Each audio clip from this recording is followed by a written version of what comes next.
Five, four, three.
Good evening, and welcome to the Reel McCoy. I'm your host, Meffistoe, and always with me, my hetero life mate. All my feelings. Good evening to you, sir.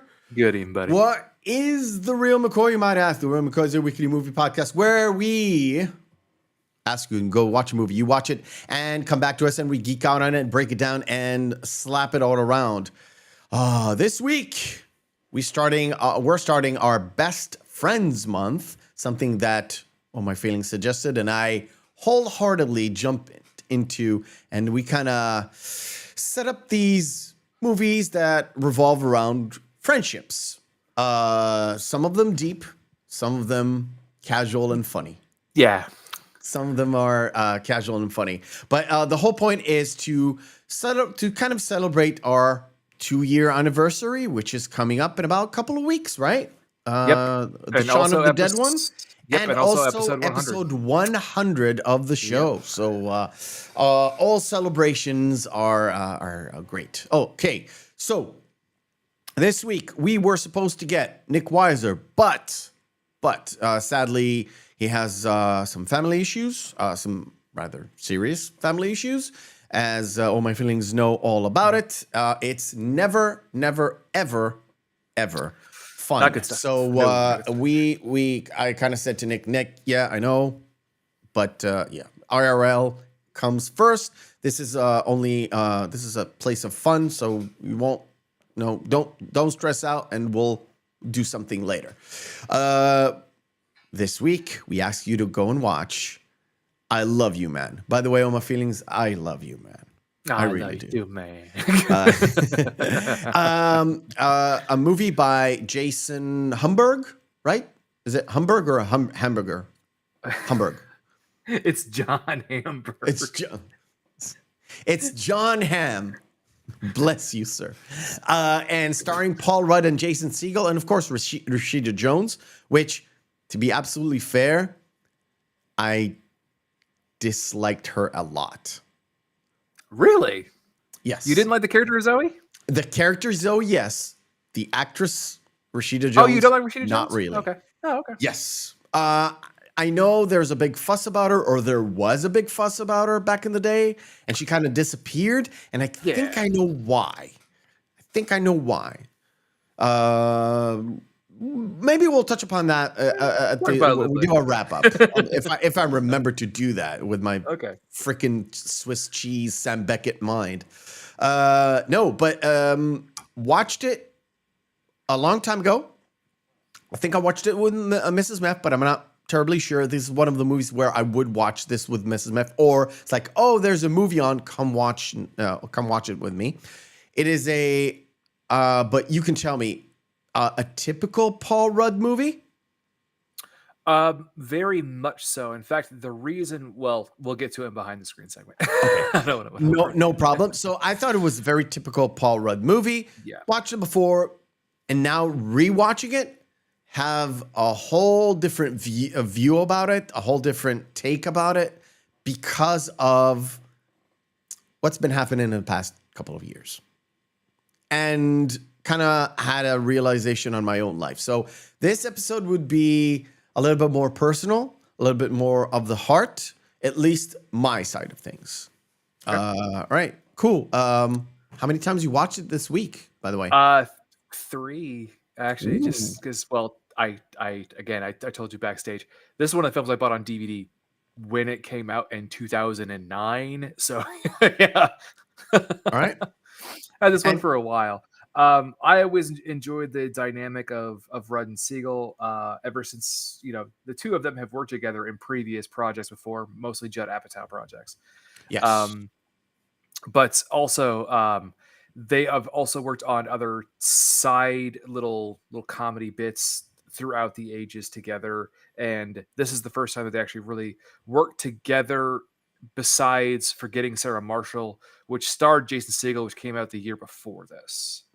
I was gonna say I didn't remember if it came out the same year or year after, a year before, but it was right around the time. Yeah, it's right around the time of that, where Jason Segal was the main dude and Paul Rudd did a very cameo-esque role. Yeah, he was the surf instructor. He had a few scenes here and there, and it wasn't that kind of a buddy role.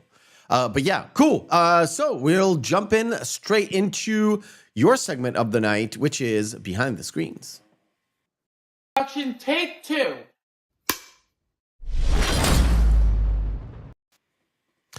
All right, Behind the Screens is where we go to all my feelings and get the lowdown on everything behind the scenes, productions, everything. Take it away, dude.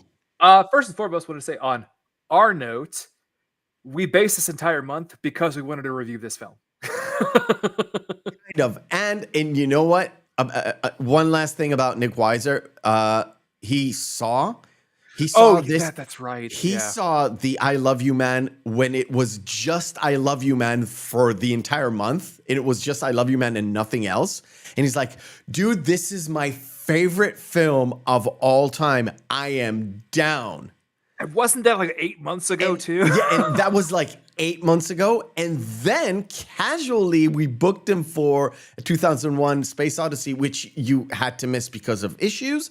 And I was like, damn, okay, fine. But yeah, he was like, this is my favorite film of all time. I'm glad you're covering this. Cool. Yeah. Go ahead. So it's based actually originally on a screenplay called Let's Be Friends. Okay. That was purchased but wasn't made for 11 years. Whoa. Yeah. Okay. John Hamburg had the rights to it as the EP, and also kind of worked in director. Moving on. Okay. But he had Hamburg had worked directly with Segal on a show on Fox called Undeclared, which was a big come up for another. Seth Rogen was in it. Jay Baruchel was in it. Forgive me, chat. It was the actor who played Jackson Sons of Anarchy was in it.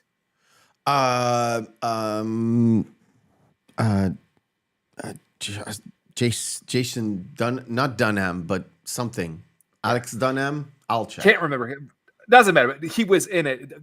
He was in Undeclared, and basically they had worked together on Apatow projects before, so it took one lunch meeting between John Hamburg, Segal, and Rudd for them to be immediately to sign on. It was just they had one lunch together and were like, "Yeah, we're doing this movie." That's it. Wow. Yeah, That's cool. It's Charlie Hunnam. Charlie Hunnam. That's what it is. Yeah. Rudd and Segal being signed immediately convinced Rashida Jones to sign on the project because she said, if they're going to be in it, it's going to be a great project. It's going to be funny. And also, Jamie Presley signed on because they were signed on. And I completely forgot John Favreau was in this movie. I Great- completely blanked out on it. Great note about Mr. Favreau.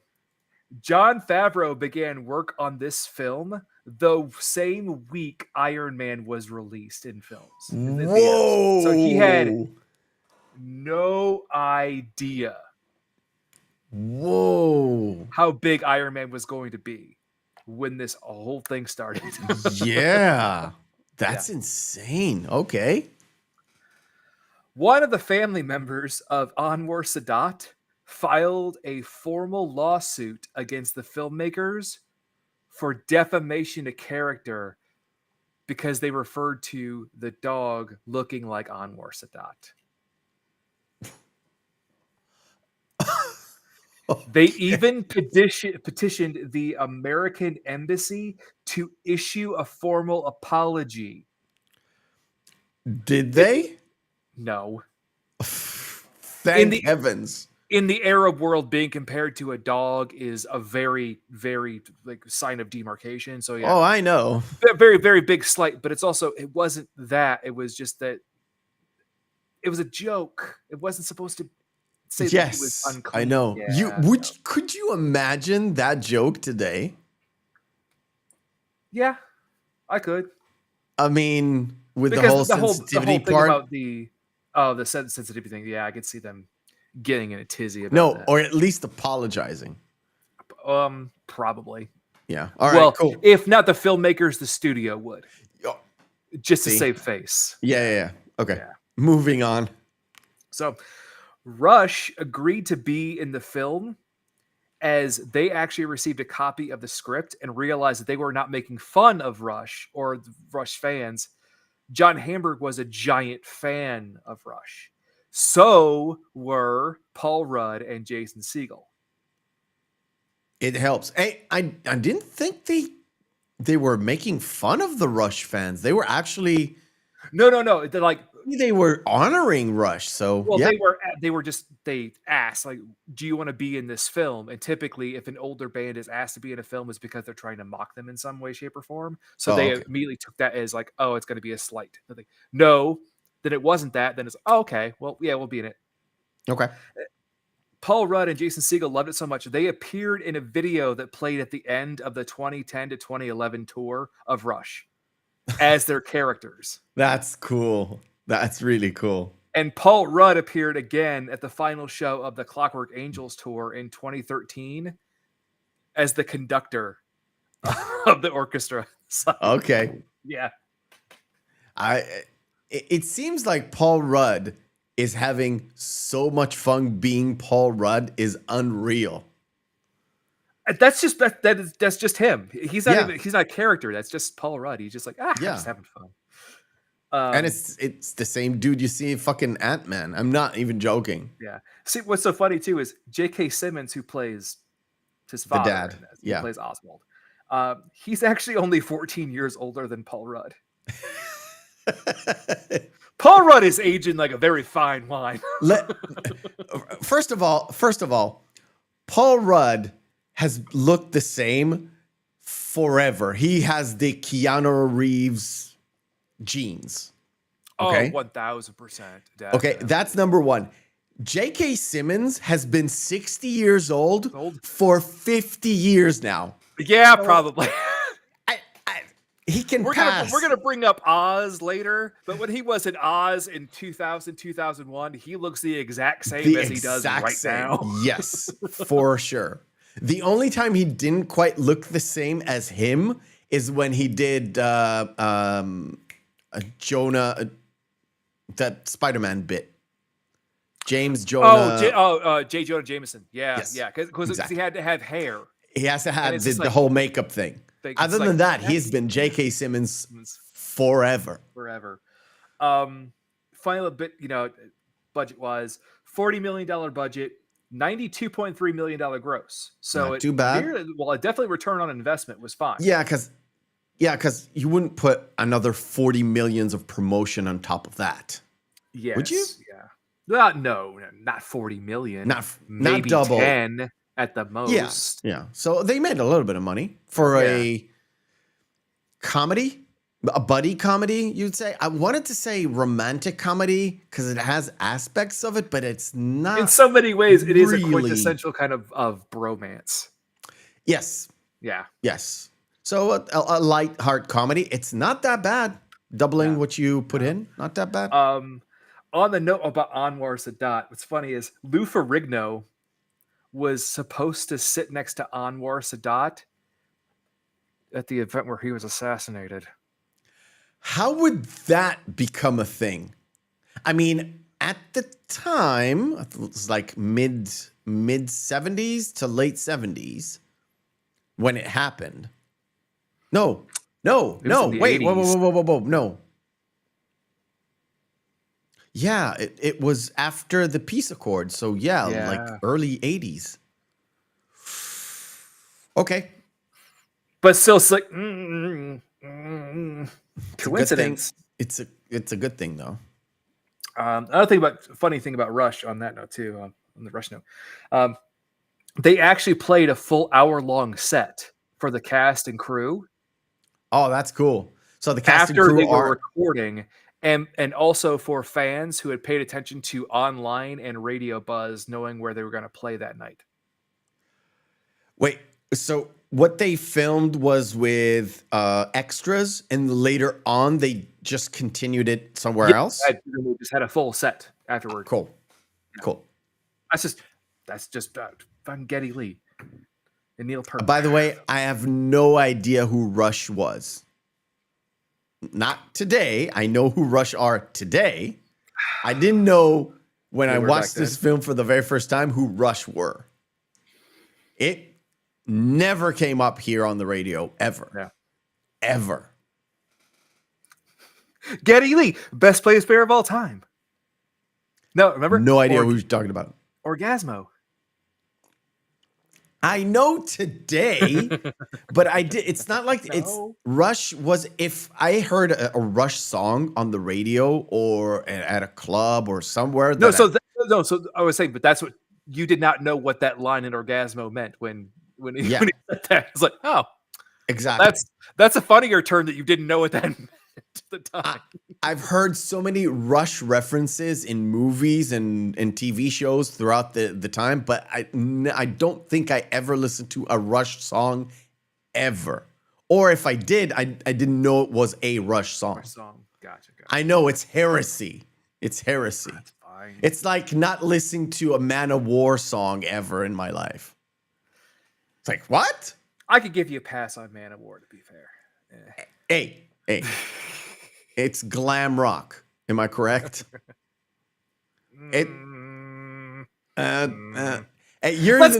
Let's keep going. Okay, let's keep going. Okay, so chuck it down. Doesn't like Man o' War. Done. So the drum set in Sydney's man cave is actually a reproduction of the Goldfish set that Keith Moon used. Keith Moon, I know who he is. Okay, yes. Cool. I think he died recently, right? Like 73? He died a while ago. No, I was just joking. Real recently. I was just joking. Like 50 years ago. I know.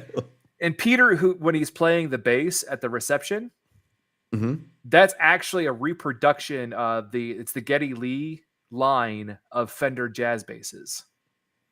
Which means, in plain Hebrew, it's the same bass that Geddy Lee plays. Cool. The lead singer and bassist of Rush. I got you. It's just cool. Originally, Tom Lennon, who played Doug, was supposed to play Tevin. Okay.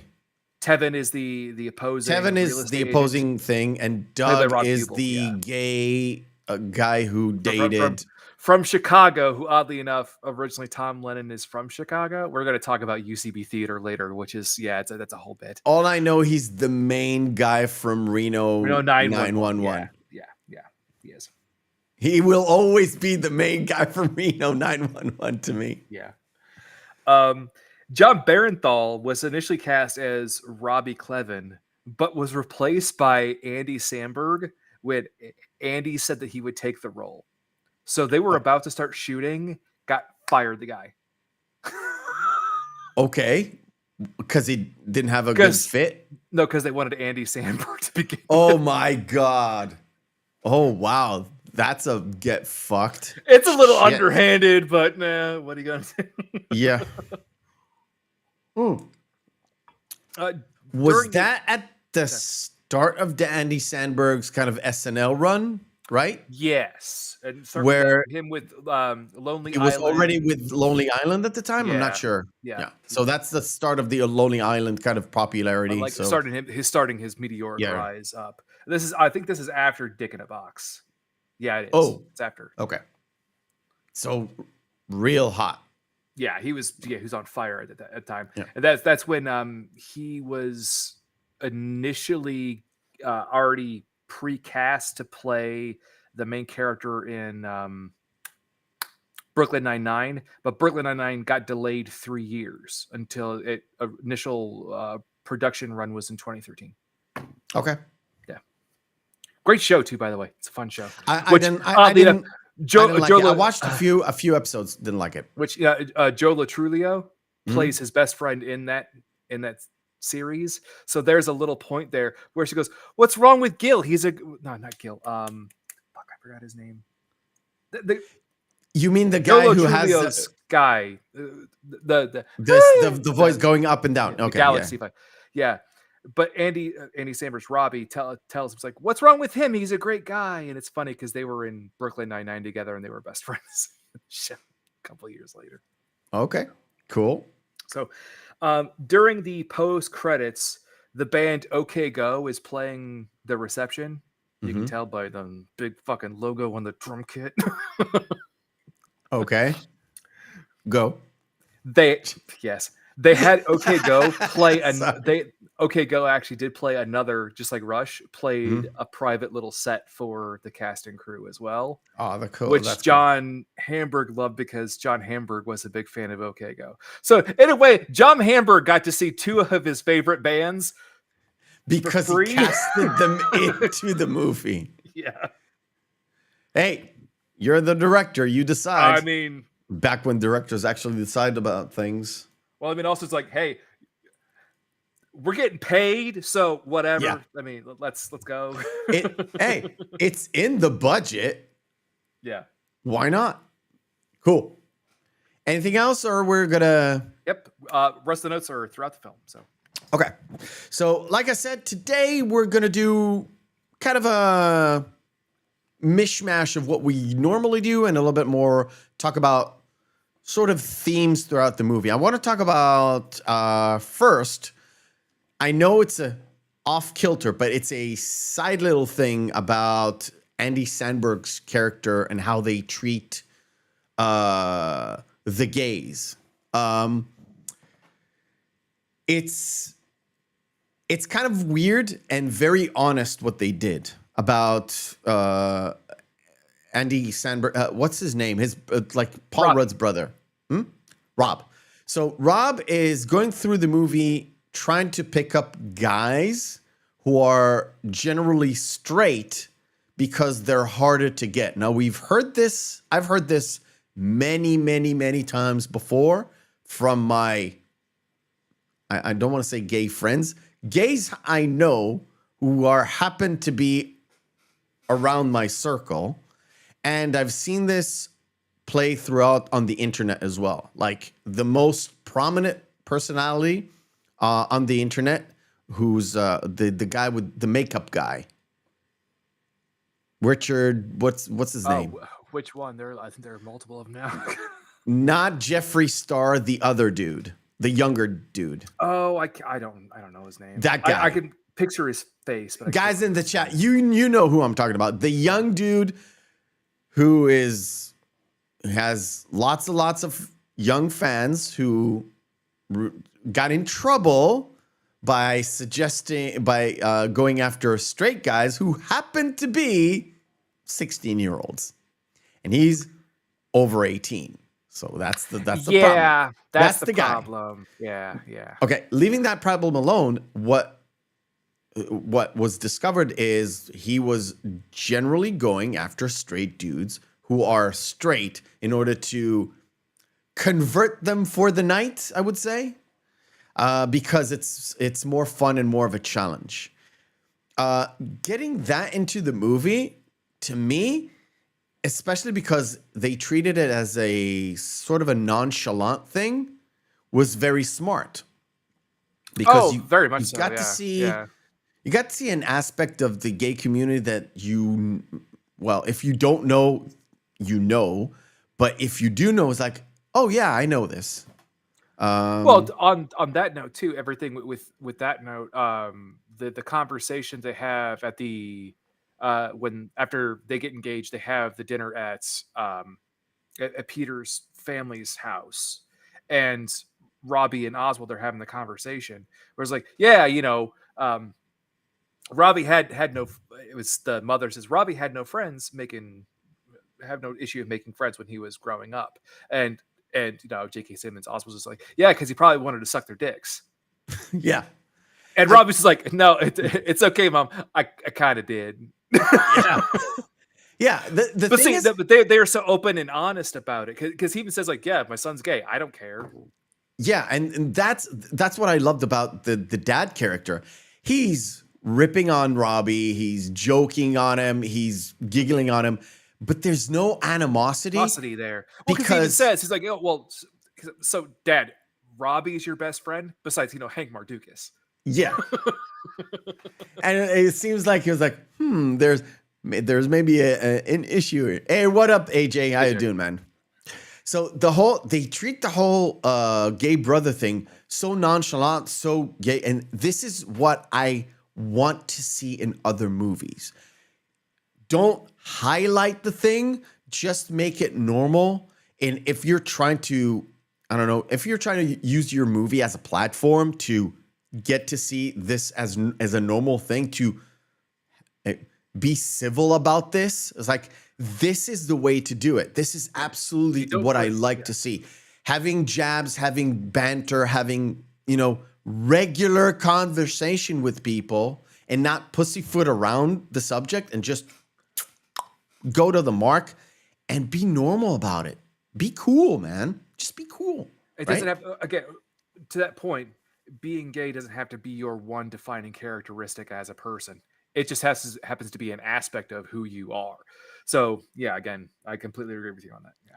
And I went with that as an opener, not because I wanted to highlight anything, but it does affect sort of what was Paul Rudd's character trying to accomplish. He comes from a place where he just looks left and right, and he's like, I have like no friends. Well, because I have acquaintances. Well, but I have that's perfectly stated when he goes back home after he can't get to go out with Gil and the other guys that are fencing, which although is played by Aziz Ansari.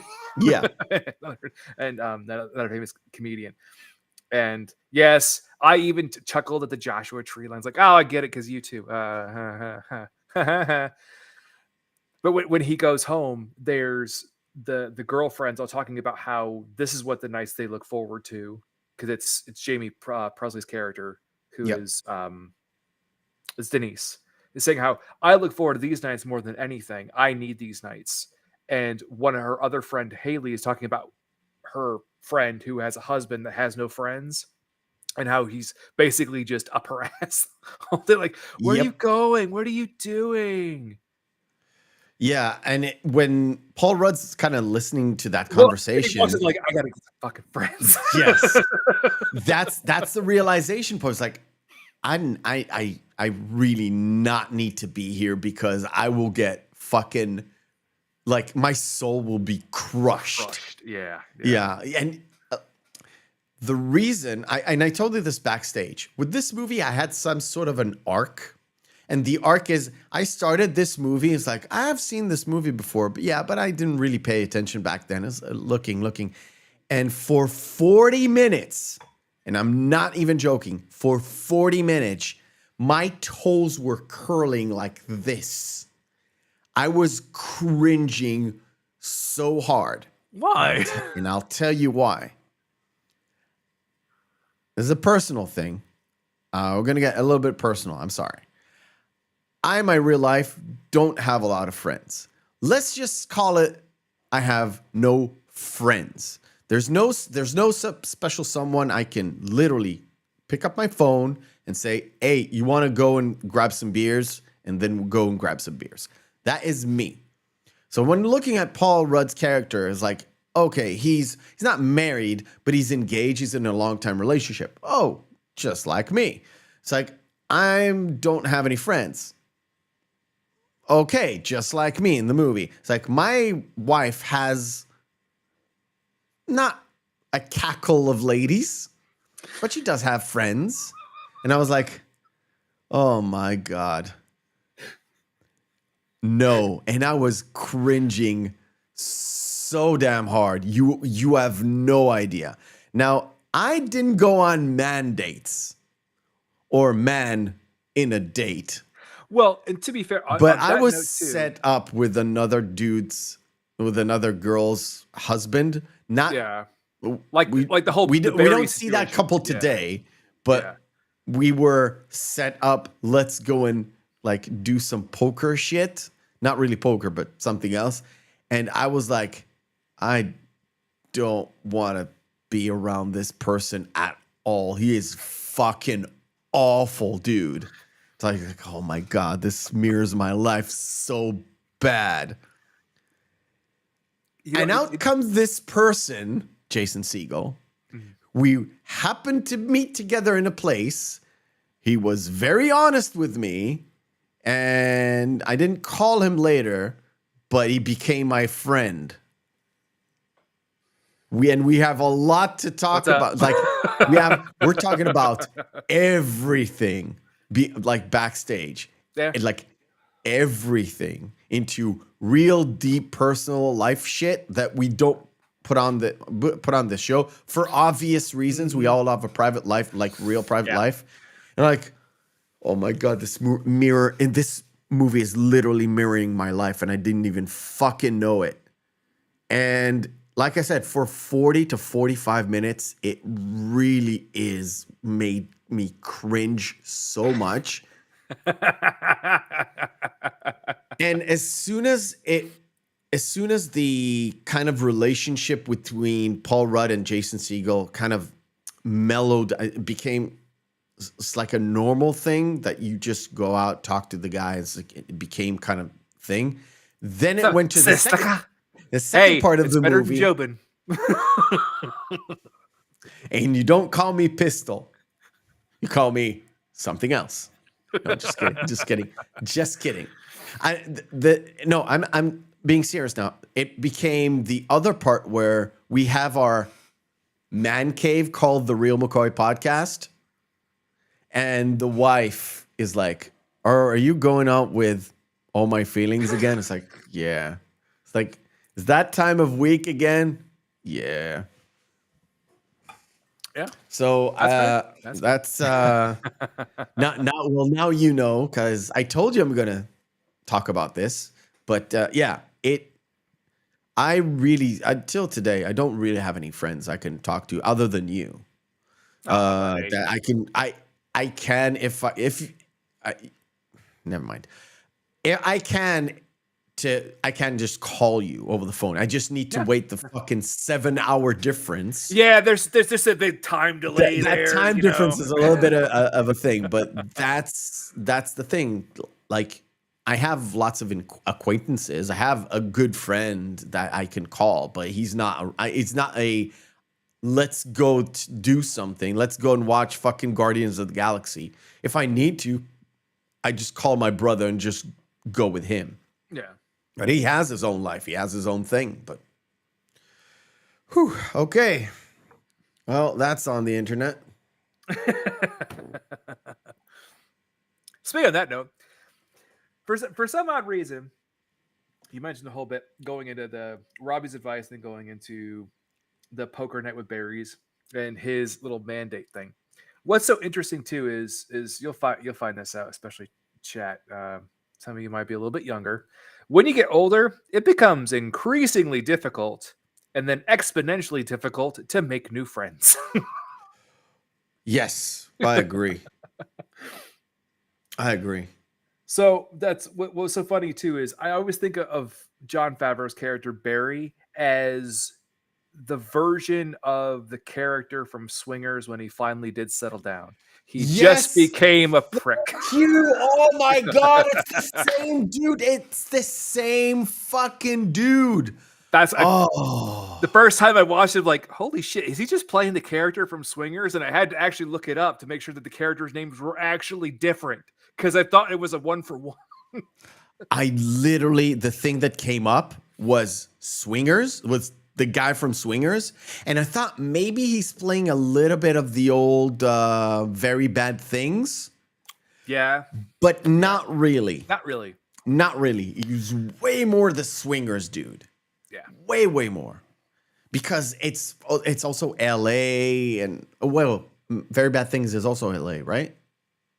I don't remember. LA and Vegas, correct. Yeah. Yeah. Yeah. But I was like, yeah. So this is what happened to that guy from Swingers 25 years later. Okay. No, not 25. Just 15. It's just 15 years, right? Like Swingers is what, 1998? Oh, I thought it was. I'm sorry. 98, 96. It doesn't matter. It's like late 90s, and this one is 2009, so 10 years. Yeah, 10 years. Yeah. So where he became bitter and angry. But what's so funny as a fun side note, the conversation that Paul is having with his mother when he gets set up on that mandate with Doug. Yes. When Doug, the first thing that they hit off and they're having the conversation about is old SNL characters. Jane Curtis was in SNL. And I was just losing like, God damn it, that's good casting. Yeah, I think everybody hit the mark for me in terms of casting. Jane Curtin was excellent in the role that she was in. There was no diversity. There was no like acting something else. J.K. Simmons was he was great. Not any other J.K. Simmons character. He is not. He still had that gruff edge to him, but that's every character that J.K. Simmons plays. But yes, he was more of an endearing character, though. Yes, but he was honest, like in Juno, but more of a jokey style, more banter than Juno. In Juno, he was more serious. Yes, but honest. Yeah. In this one, he was very honest and very kind of funny, but not really trying to be funny. His whole best friends thing with his friend, it's like every time he said, it's like his name is Hank Mardukas. Hank Mardukas. I chuckled a little bit. I did. I actually chuckled a little bit because it seems a bit off. Like, yeah, your brother and Hank Mardukas. So, like I said, there's Paul Rudd, his character in the movie itself. He is stuck between these circles, right? The chick circle with his girlfriend, with Rashida Jones, his sort of work circle, his the fencing circle, all those, and he's stuck between those circles, and he's not really covering. He's not covering all the bases. It's not like concentric circles where you can see Paul Rudd in the middle, and everybody kind of looks at him as this. It's not a Venn diagram. He's not a Venn diagram. He is literally in the middle, and he's stuck, and he can't go in. And he makes this. He's a realtor, so he does an open house, and suddenly, and this is after the date he does with David. The guy from Reno 911 with Doug. Yeah. With Doug. When they had that awkward kiss because Doug. Yes. What was so funny too is later like, you're a whore, Peter. And he does it so straight faced, and he's like, I believe you. Really great. And the thing is with this is I love there's like small little setups and payoffs where they genuinely said, don't take a man to a restaurant because then it's an actual date. And then he actually goes and does a date with Sydney. And it's very awkward.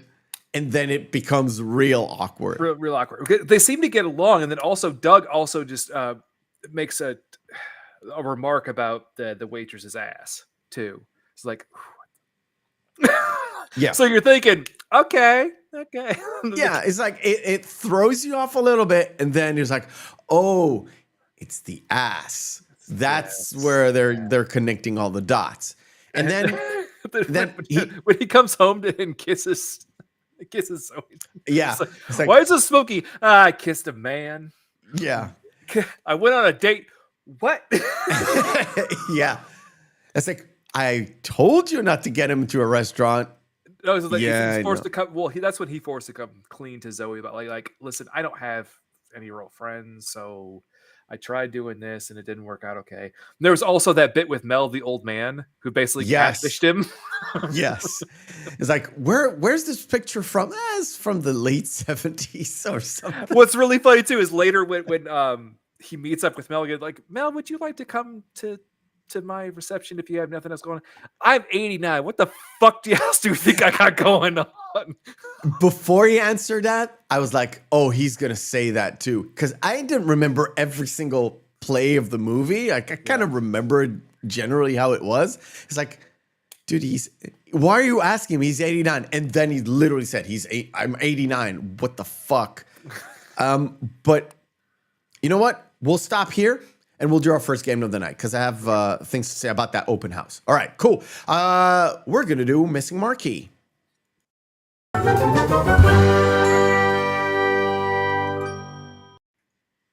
Missing Marquee is where we take 10 posters of movies, have their text written off, we display them, and all my feelings will have to guess which movie this is. I have this set up. Dank, dunk, dink. Bablam. Chat participation is most welcome. Go ahead, sir. I think I messed up this one before. This movie came up a few weeks ago, and for some reason it's here again, but with a way different poster, so I just left it in. Is this just Dark Phoenix? It is Dark Phoenix. Correct. I don't get who the one on the bottom is. Gran Torino? Gran Torino, correct. It's just Magnolia. Magnolia, correct. Once Upon a Time in Mexico? Correct. Prince of Persia. Prince of Persia, Sands of Time. She's Out of My League. She's Out of My League. Love that movie, by the way. If you don't know, I'll sing the theme to this. It's not the Great Escape. It is The Great Escape, correct. Okay. The Hustler? The Hustler. Always misses one. It's the third movie that all those trios did together. Yeah. The other two were I forgot the names. Jewel of the Nile and the other one that they did together, which is the same characters. So they did Jewel of the Nile and Treasure of something. And it wasn't the Treasure of Sierra Madre. No. I don't remember the name of the movie, but it's Jewel of the Nile, something else with the same characters. Oh, I think it begins with an A and I can't remember it. Exactly. It's that one. No, This is a different movie. You don't know? No. Chat doesn't know. Rumble doesn't know. By the way, we're live on Rumble too. This is War of the Roses. Roses. God damn it. Us. Us is Correct. Was it And the I know War you of the did. You, Goddamn Roses. I always forget. I don't that remember if you said to me stupid you movie. hated it, but you loved Get Out, or the other way around. Or did you like Uh, both? You are correct. Us, I found at the end was very predictable. Okay. But you loved Get Out. Get Out's fantastic. Okay. Cool. I was going to say about the thing that put Paul Rudd, and again, excuse me that I'm saying the name of the actors rather than the name of the characters. Peter Please forgive Clavin. Peter Clavin. And his friend, I don't remember. I'm Jason so Segal's character's name is Sidney Fife. Sidney Fife. Anyway, the thing that brought them together is actually Sidney's honesty. See, yeah. And how he looks at people and he can get like, people. I gotta tell you, just don't waste your time with them two over there. It's like, don't get me wrong. The Saab's a nice car. That's a $30,000 car, though. This is what, $4.5 million mansion? And also, he's got a fart. Yes. And I found his Paul Rudd's character is enamored with how honest and how well he Sidney Fife knows people or knows body language and stuff. That was the initial seed of what was blossoming into this tree of friendship. Well, and also too how Sidney came clean with him immediately. We said like, full disclosure, I have no interest in buying this house. Like, it's like, well, why did you come here? It's like, well, typically these open houses have really good food and it's a nice place to meet divorcees, you know? So it's what I'm after. So, and also it's like the sun-dried tomato aioli, it's a revelation. And the thing is this: once Peter gets that Sidney thing in his head, he's like, I really want to talk more to this guy, but he's like having this man crush, and he's conflicted in what to do. Yeah. Well, like I said, he tells Robbie, whatever you do not ask him out for dinner again unless you're into that now. Being personal here, that does not mirror my life or our friendship. Just to be clear. I mean, maybe. No, but no. If I'm being honest, no. It was something else. Well, to be honest, the only time we've ever actually had a meal together, just you and I, was in Manchester. Way after we did the show. That was last August. Yeah. In another country. Which is completely off. But the thing is this, is once they do meet, Pistol Pete. What? Pistol Pete. Pistol Pete. Yes. You know that's a reference to, right? Pistol Pete? Yeah, I know. I know who Pistol Pete is. Yeah. Pistol Pete Maravich. Yep. No, I just called you because, again, he goes, you seem like a good dude.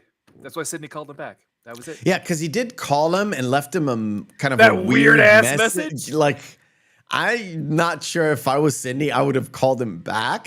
Yeah. I was like, because it seems like Sidney is also was in a place where he really didn't have any friends. Yeah. He had a gang of people he was doing stuff with, but they didn't know anything about his life. And it seems to me that every time he was trying to connect with them, there were two occasions where he was trying to connect with them. They kind of brushed him off. Maybe because he was, let's say, a bit of an asshole. He has an asshole trait in him where he does asshole things. Those were his older friends. The fact they had moved on. They had moved forward in their lives. And he became static. Therefore, he's sort of a liability. But he doesn't do any of his things with them. His personal man cave things. Oh, well, we haven't seen anything besides the one interaction they had after the hike. And I think that's more just the fact that they grew up, but Peter is still stuck in, sorry, not Peter. Sydney is still stuck in this kind of state of he is grown, but he hasn't really matured. Yes, I would say so. Yes. But in a way, it kind of fits with Peter because Peter is also kind of stuck in a place where Yeah. he's not really not an adult. He is doing adult things. He is moving in with his life. He's looking towards the future. He plans this life with his fiance or a future wife and all that stuff. And seems to be put together, but inside, because he didn't have the sort of social interactions with friends, in that aspect, he's still a child. Yes, no, I wholeheartedly agree. In fact, it was brought up during the one dinner conversation at Peter's parents' house, where even his mother said, "Well, he's always been a girlfriend type of guy," and his father said, "Well, I don't think you've ever really had a best friend." Yeah, which to me, again, going personal, I did have a best friend. He's just moved on, he has a different life, has different things. Yeah. But the same way we interact, I interacted with him. So we had our rush, which was basically movies and music, where we kind of connected because of music, I would say. Kind of started because of music. Music and games, If really. So gaming, yes. But if you remember, I think you kind of stayed on because of the playlist I used to put on. Yeah. And that kind of, this is it, put on this. And it was like, okay. And we moved on from there. And it's like, you like movies? And then we kind of did this. I know I'm going a bit I hate going too personal, but That's fine. it's this movie really touched me this week. Right. Again, really enjoyed it, and I just wanted to thank you. That's all. I'm sorry. I just wanted to thank you. Live on air, I really wanted to thank you, not because of the friendship, because of you wanted me to watch this, and now I'm forever changed because of a certain thing. All right. Thank you. But the conversation they had at the dinner, again, we get that bit about the pistol, and right before that, he immediately gets Peter to admit the fact that basically Zoe's not giving him head. And like, how did you make me say that? And it's a recurring theme with them because it feels that as though immediately upon their first meeting, Sydney is so open and honest with Peter from the beginning. Peter feels the same way. He can just be like, "Yeah, I can tell him it's fine." That's another point I wanted to touch. No, I'm not going to go too far. The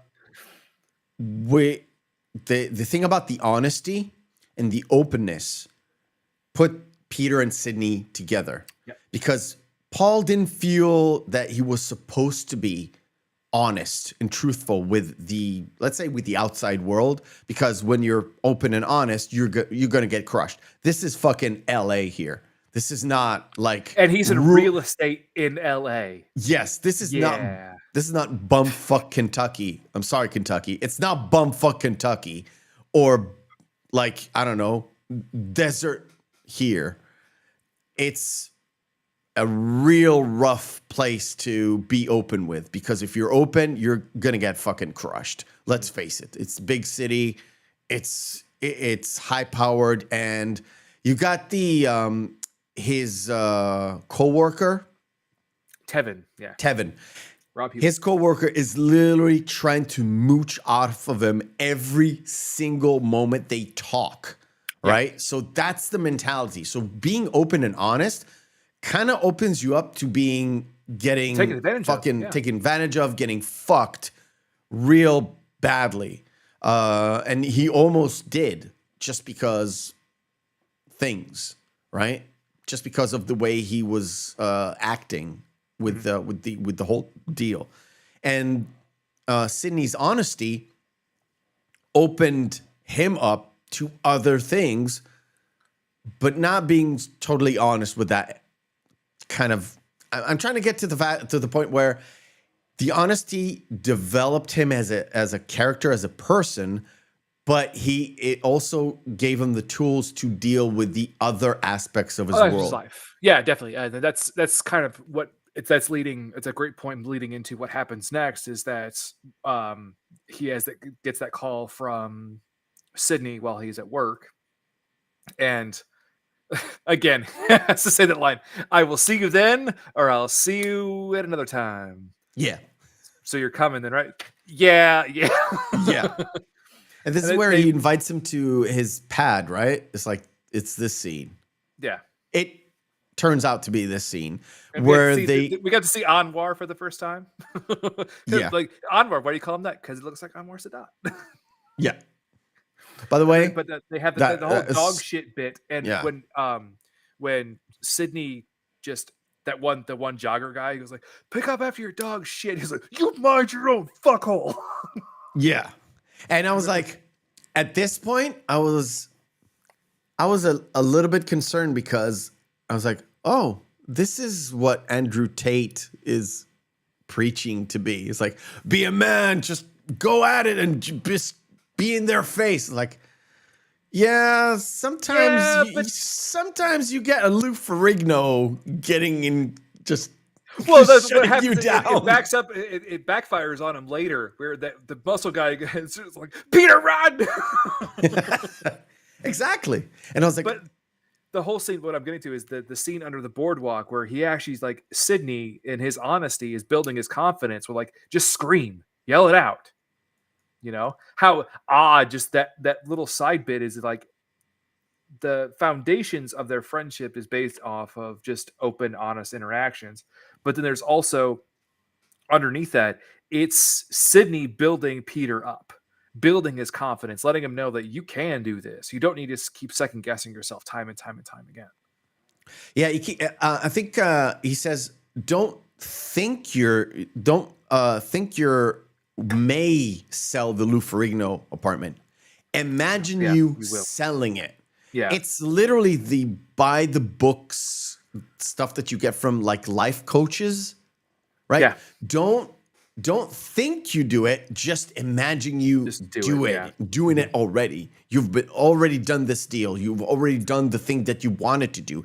Just be there, which is great because when they do that little scream kind of exercise, it's literally by the book from the life coach hack book. A little bit, yeah.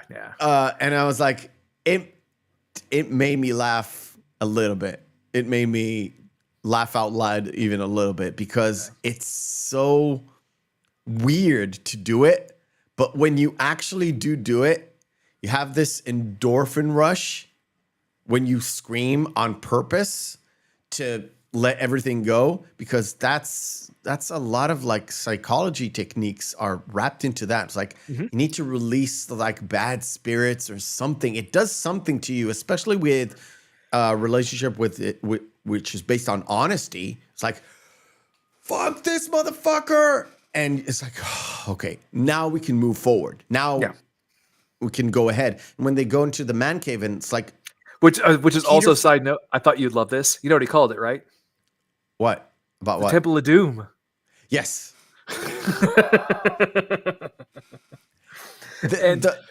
The photo, as an aside, when he looks at the photo of him as a kid. Yeah. Jason Segal went to Westlake High School. Oh, really? Really? So it was a very, very personal kind of project. That's cool. But it's also like with how it's all set up. It's like, so when you bring your divorcees back here, it's like, I don't bring my divorcees back here. I got a jerk off station, for Christ's sake.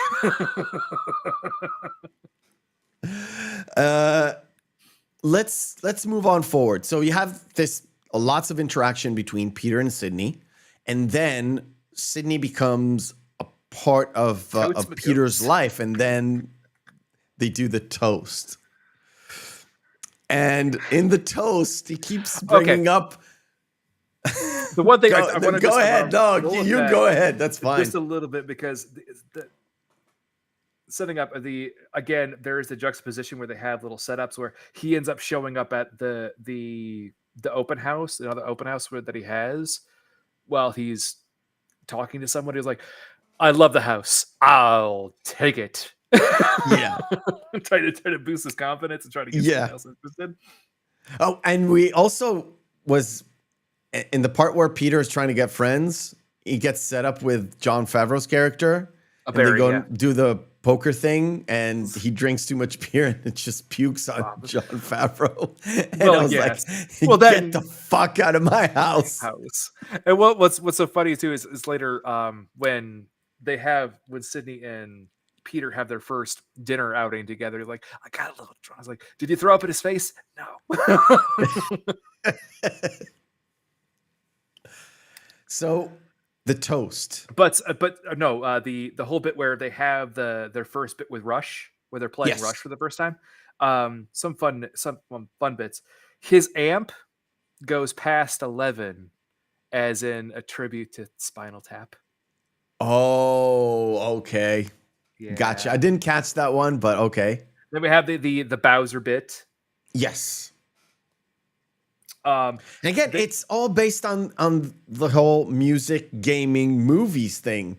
That's what got me. Yeah. That's what got me. It's like, oh, this all based on my shit. Yeah. With they have when they're on the moped together driving down the road. If you notice, there are people in the background waving in the car. No, I did not. Yeah. I did not. Why did they leave it in though? Just because it was a take. Cheap? It was a take. Just screw it. It's like no one's gonna notice it, right? Nah. Hey, dude, I didn't notice it. Exactly. I didn't notice it. Plus, it's fucking. I think they shot it on like sort of the same place where they shot kind of everything. The dog shitting everywhere. It's kind of around that Santa Monica Pier area.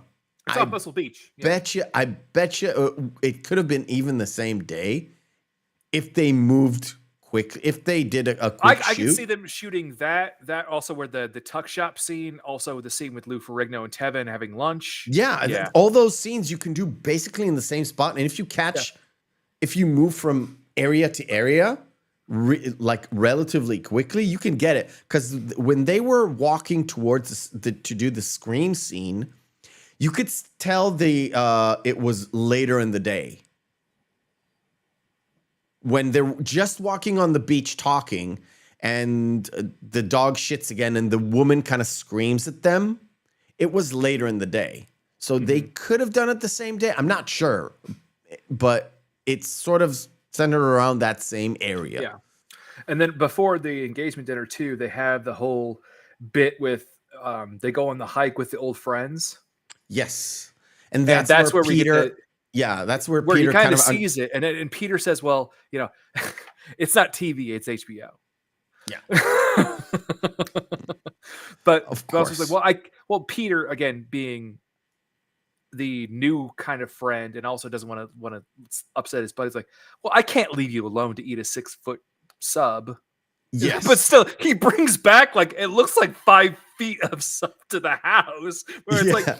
And he said, I ate a foot over there too. So it's like, what? Yeah. And then they get the slap at the base thing. Oh, it's the only part you can cut that out. All I'm saying is they had fun with it, because you could tell that the people that made this film, they were having a blast on set. Oh, and that's for sure. What's good to see, especially in a comedy. You can tell that people were happy to be on set. They weren't miserable like some of the films we've covered. People were just terrified to be on set or constantly miserable. We're looking at you, Shelley Duvall. See 2 months of filmmakers that we've already discussed this year. Yes. Yeah. I wonder why. I wonder why. I did just love the line. Do you want some Neil Peart all up in you?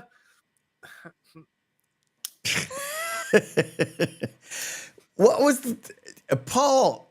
Paul, I wholeheartedly think that Paul Rudd can do any accent he puts his mind to. He definitely. Why does everybody keep saying I sound like an Irishman? Like, first of all, if you've seen Leaving Sarah Marshall, he can do a Jamaican accent. Yeah, he can. Yeah. But he did the half leprechaun, half weird kind of Irish accent. It was like, it's not really Irish accent. It's not really a leprechaun kind of imitation, but it's not Jamaican either. Yeah. Which that comes up later during the tux fitting. That we're going to talk about that. Yep. But the James Bond bit, because I was like, Meph is going to lose his shit over this. I did. Yeah. But so we have the engagement dinner, and what's so funny is Jason Segal's character, Sydney, calls J.K. Simmons' character, Oswald, Oz. He was one of the main characters in Oz. Yes. Little poke fun. And when he gets the most important thing about that dinner, except for the fact that he kind of tells John, like Jamie Priestley's character is hot. Dude, you have a hot wife. I mean, she's a hot wife. I mean, the guy with the hot wife. Yeah, you know your wife is hot. It's like, dude, that's a bit too much honesty here. Well, what's like John Favreau looks over. Well, John Favreau, Barry talks to Denise. Jamie Priestley. He goes like, I don't think she's sucking his dick. It's like the whole point is the fact that every once in a while these characters blurp out like real honesty about what's really going on, and that honesty progresses not only the story but the characters themselves in terms of being open. And it's a very smart comedy. I don't know what to tell you. See, that's why I really enjoyed this comedy so much, and why I really wanted to review it too, because it's genuine in a way that it doesn't have that saccharine feeling to it, where a lot of comedies they brush over things, they beat around the bush. Yep. No, they just blurt it out because that's what normal people would do. Yes and no. Obviously never met my family. Well, holy people that shit. I know, it's like, yeah, well, you know what? Where I get the honesty on a day-by-day basis as literally Mrs. Meth and my brother. Because I can talk to my brother about anything. Yeah. Like, I can ask him a lot of questions about the gay community, and he answers like truthfully. Yep. And I love him for it because he doesn't hide any of the shit. He's just spread out and talk about it. And I do love the fact that they give Zoe the kind of desperate friend as well in the friend group. Haley, who is Wendy? What's her name? Haley. Who is not married, but she's like the last one in her girlfriend group who's not married, who desperately wants to be married and settle down. Yeah, but she's so awkward and so her that she can't get a decent where man, it's like, or you she's could aiming just smell way too the high. desperation coming off her. Smelling the desperation. Like, smelling desperation is a real thing. So he keeps saying the stuff about, not giving him a blowjob because she's not pleasuring him. He's a pleasure giver. Just give it back. You're gonna have a wonderful life together. Just Zoe. But the thing is, Peter he's not hiding shit from his fiance. He's not hiding shit from his fiance, and he's not hiding shit from his friend. Who this is the only part where with Zoe, I really didn't like her character because, like, well, how dare you tell him about that? Like, girl, remember at the beginning of the film, you said he goes down on you 6 times a week. Lock that tongue up, girl. Where it's like, yes, exactly. Pot me kettle here. Come on. And the thing is, I would expect women to talk because women talk about everything and they share a lot of stuff because let's be honest here. Most let's just say this. Most women I know that are in a group of women share a lot of deep personal stuff, which I think it's deep personal that you should keep within your house, but they share it like it's a nonchalant thing. I listen to my wife talking to her girlfriends or friends from work, or like it's a casual talk, but it's not at work. It's when she's at home and she's talking or she's conversing. It's like, you share a lot of shit, right? It's like, and I've seen this in movies. So movies kind of reflect real life because that's the way people write stuff. They write from life and put it on film, especially when it's like comedies or dramas, not horror or fantasy or sci-fi, where it comes to relationship stuff, it does mirror your real life, or supposed to mirror your real life, maybe exaggerate a little bit. So I would expect her to get that. So where's the hypocrisy of us not sharing? You keep telling us we should share things with our friends, right? I mean, don't go all pissy on me when I share things with my friends. And you know what's funny? The same kind of issues with specifically Peter, you see in the last couple of seasons of Friends, because Paul Rudd was Phoebe's boyfriend, and they had those same kind of interactions on Friends as well, which is very funny to me. Yeah. Oh, we're saying hello to Kenzo UK. How you doing, man? Legion of Memers. Hail, Legion of Memers. I'll this stream will divert to you guys once we're done here. Okay. So what's interesting though is, just even though there is the issue of Zoe having a problem with the fact that he overshared under her interpretation of the concept with Sydney, it actually brought them closer together because they are tackling an intimacy issues that Peter had an issue with but was too afraid to ever talk to her about. So in a way, and again, he's like, in a way, Sydney kind of did you a favor. And it's the same thing where he goes back to Sydney and Sydney apologizes for it. It's like, I don't know, I was too nervous. I'm sorry, I was an asshole. That bit. And they immediately, it's water under the bridge where it's like, you actually helped me out. Yeah. And the thing is, Sydney's honesty, if But Peter in knows a way, it or not, actually helps him with all aspects of his life. Oh yeah, most definitely. Well, especially with the billboard thing, which we'll talk about in a second. Yes, in a minute. The one thing I want to touch upon now is that relationship trio. It becomes a trio because Sydney doesn't have a girlfriend or a wife or something.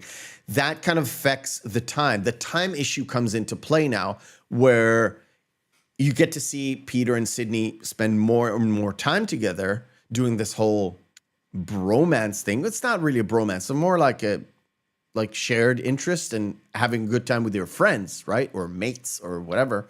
Yeah. And then that overlaps the time that he spends with Zoe. And you can see what she mentions too is the fact, like, when am I going to be able to meet this guy who's stealing you away from me, as kind of a playful bit of banter.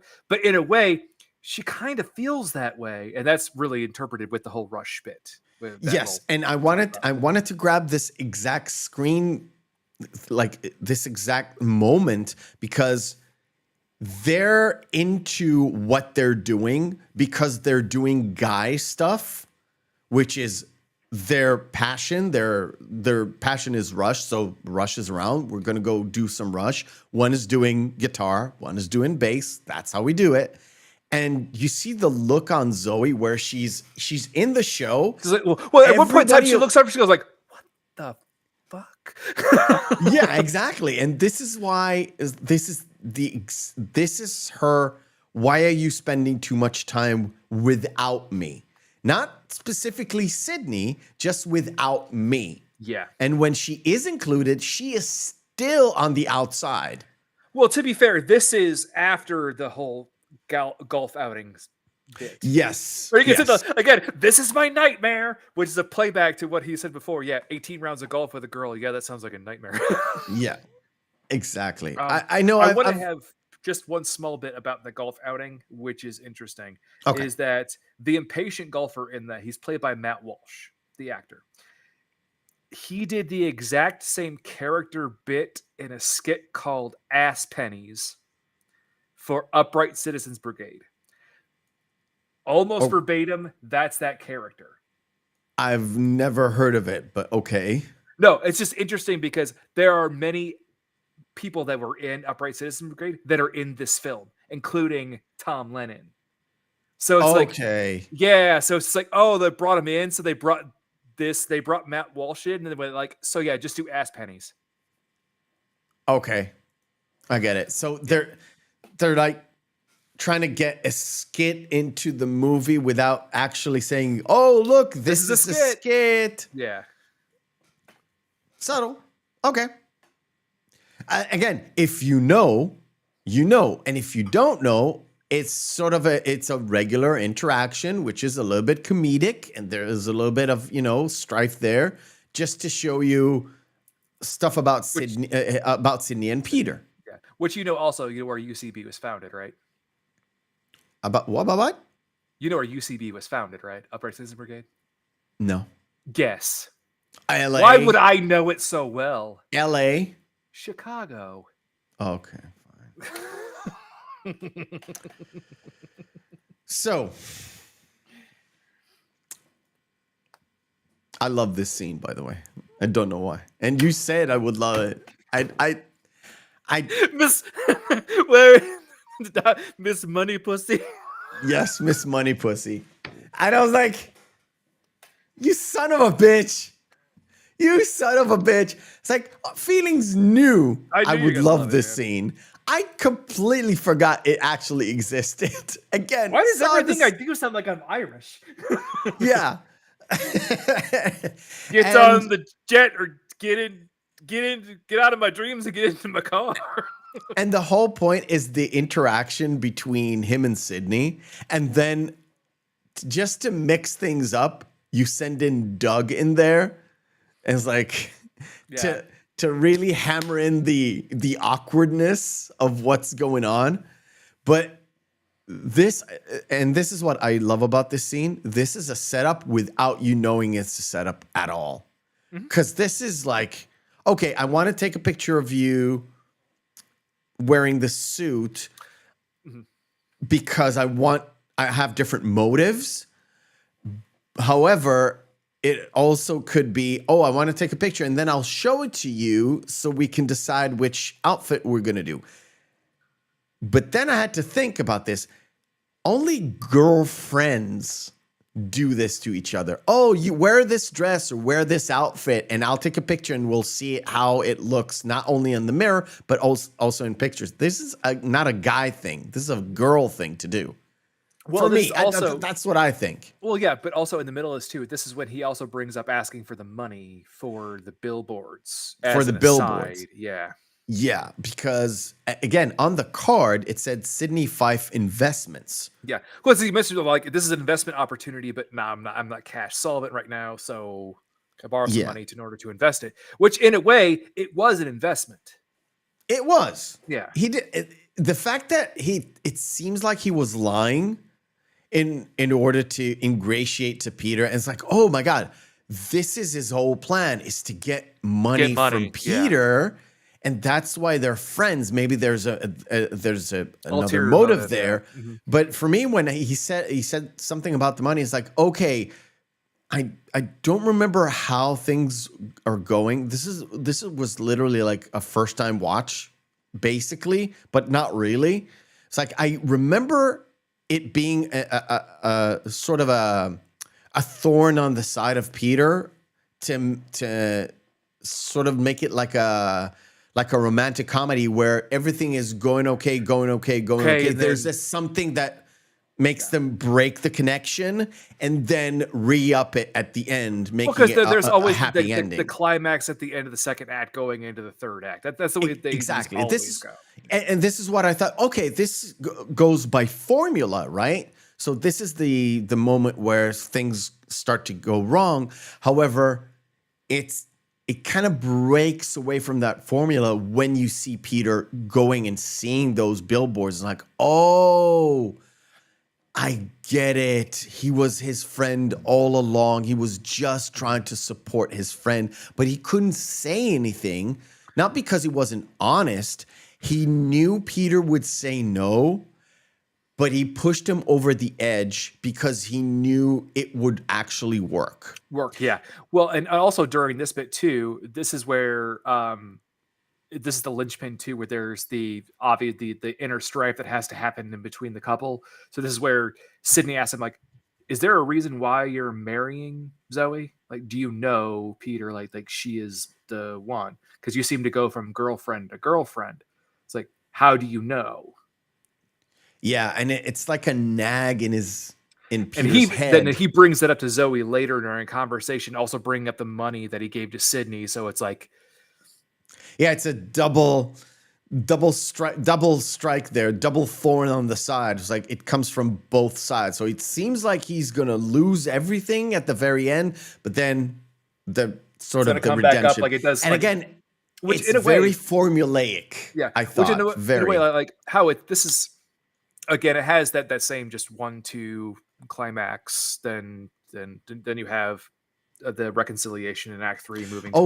And the third thing that happened is the Lou Ferrigno thing. So he kind of loses his the big sale. Yeah, he loses the engagement. He loses the big sale, and he also loses his friend. I love Lou Ferrigno. Like, okay, first of all, you have to calm down and stop calling me Hulk. Yeah. Which is not very Lou Ferrigno. You put him in a head like, he's so strong.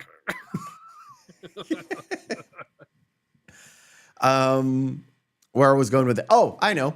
We're going to stop here because we're closing in on the end of the movie. That's where we do our second game of the night. It is fun. It is fast. It is horrible. No, just kidding. It is called Screen Fighter. Depending on the film. Round 1, fight. Screen Fighter is where we take two movies, pit them together, and see which one is the best one. If there's no discernible difference between the two, both of them are good, both of them are bad, we fall into our criteria, which is Saturday evening, Friday evening, out with the girls, out with the boys, out with your significant other. Two movies in a vacuum. Which one will we pop in? Yeah, I've done it a little bit slower because last time I did it, I literally swallowed words. Now, it took me a while to get these two. These two are perfect. They are diametrically opposed genres. And however, there's one connecting dot. They both came out the same year. And if I'm not mistaken, Poltergeist was number 1. And Conan was number 2 in the box office. I'll check now, okay? Give me your thoughts. This one's really difficult. I'm gonna have to say, given the criteria. I was way off, by the way. Oh yeah, box office, yeah. They're very close, though. I'm gonna have to go with the one that makes us hear the lamentations of their women. Interesting. Poltergeist. Interesting. What? I'm joking. It's Conan. Asshole.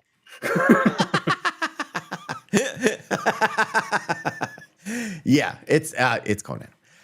For you, it's Conan. Really? Yeah, I know. The Poltergeist is a fantastic film.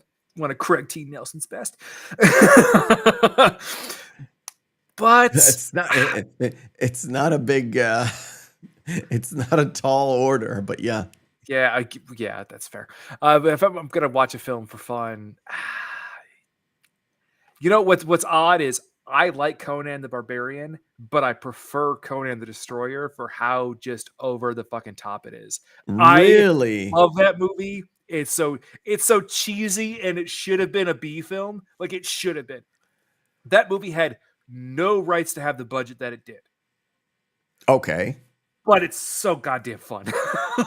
It's so stupid. By the way, top of 1982, it can't be Conan. because it was E.T. T. Yeah. by a fucking mile. No, Conan was 11 and Poltergeist was 7. Ah, that's close. But to It's be fair, I would it's rather watch very both close. of these films than E.T.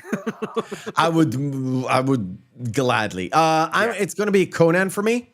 I'm not much of a horror guy. Poltergeist is a good one. Is a really good one. Good fucking. It's The clown bit terrified me as a child. Yes, I know a lot of people hate clowns because of this movie. That or the TV series It. Those seems to be the Yes. two ones that I have chlorophobia because of that. Yes, but I would definitely watch Conan the Barbarian for sure because it's so good. The music, it's good. God, James Earl Jones is amazing in that film too. Yeah. Wedding Crashers or My Cousin Vinny? Do we even have to ask? Actually, I was gonna go with Wedding Crashers. Are you fucking kidding me? Yeah. No. Yeah, sorry. I love me some Marissa Tomei, but Joe Pesci in that one gets. Oh, I should have left it on. I was so sure you're picking Vinny. Nah, it's all right. I already got overruled. Yeah, for real. All right, Enemy of the State or Ice Age 2? Can I? Just go it. Just do it. Just do it. Kick-Ass or Over the Hedge? I'm not even.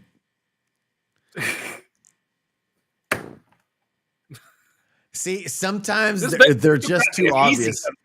Okay, now we can stop. These are fucking awful. Ludicrous.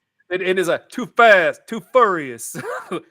There's that extra R in there. Dude. So, Too Fast, Too Furious, the movie that technically should have killed the Fast and Furious franchise because Vin Diesel kind of didn't want to do it. Yeah. But it had a lot of, hotties and Paul Walker and shit. Now, Jacob, correct me, Society Reviews. That was the one in Miami, correct? Yeah. That was the first sequel. Me, I've seen it. Yeah.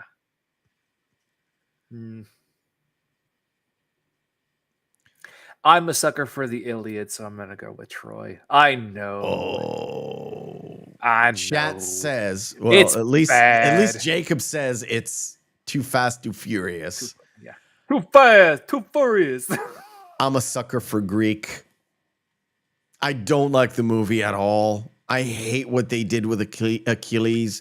Yeah. But Brad Pitt was at the time big, and Eric Benet.